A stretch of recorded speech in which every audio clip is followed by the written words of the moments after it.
Tonight, some surprising criticism of President George W. Bush's top lieutenants by the president's own father. Bush 41, President George H.W. Bush, had some harsh words for two of the architects of the wars in Iraq and Afghanistan.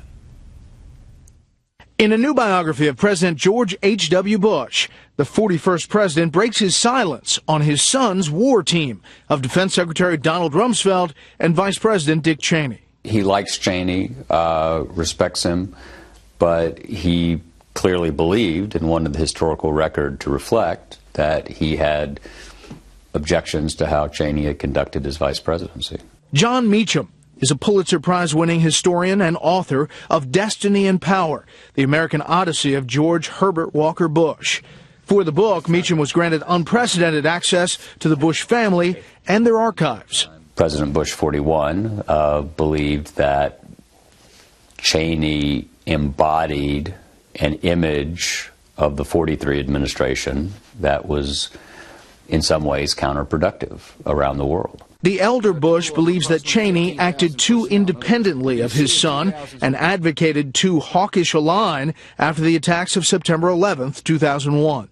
Meacham says George H.W. Bush believes that Cheney was pushed toward a harder line by his conservative wife and daughter. Well, I think Bush 41 suggested that perhaps Liz Cheney and Lynn Cheney had an influence on Vice President Cheney. We smile about it, we laugh about it. Same with my daughter, with Liz, but my family was not conspiring to somehow turn me into a tougher, more hard-nosed individual. I got there all by myself. Cheney is reading Meacham's book, in which the 41st president calls the vice president iron ass. Cheney sees the comment as more compliment than criticism. I took it as a mark of pride.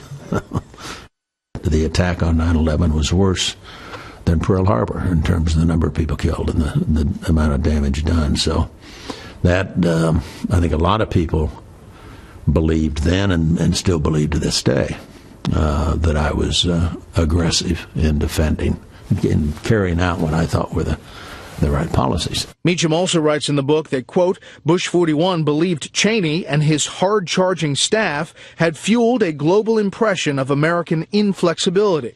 I've had much worse said about me than anything he ever thought. And I don't spend a lot of time worrying about what he meant by those diary entries. I fully admit that after 9/11, I saw my role as being as tough and aggressive as needed to be to carry out the president's policy, 43's policy, to make sure we didn't get hit again. Nevertheless, Cheney says he likes the book. The diary's fascinating because you can see how he felt at various key moments of his life. So I'm enjoying the book. I recommend it to my friends, and proud to be a part of it. The elder Bush reserves his harshest criticism for Donald Rumsfeld, of whom he's quoted as saying, "I don't like what he did, and I think it hurt the president, George W. Bush. Having his iron-ass view of everything, there's a lack of humility, a lack of seeing what the other guy thinks. He's more kick-ass and take names." Secretary Rumsfeld declined comment. One revelation that came too late from Meacham's book, President Bush had said in his diary that he didn't think the country would accept gay marriage. He wrote me a note in September saying that while he still believed in traditional marriage, he thought that people had a right to be happy without discrimination. And he said, I guess you could say I've mellowed. Well, you can learn much more about our 41st president and hear for the first time those audio diaries. This Friday, 10 p.m. Eastern Time, Fox News Reporting presents Destiny and Power, the private diaries of George Herbert Walker Bush, hosted by my friend and mentor, Brit Hume.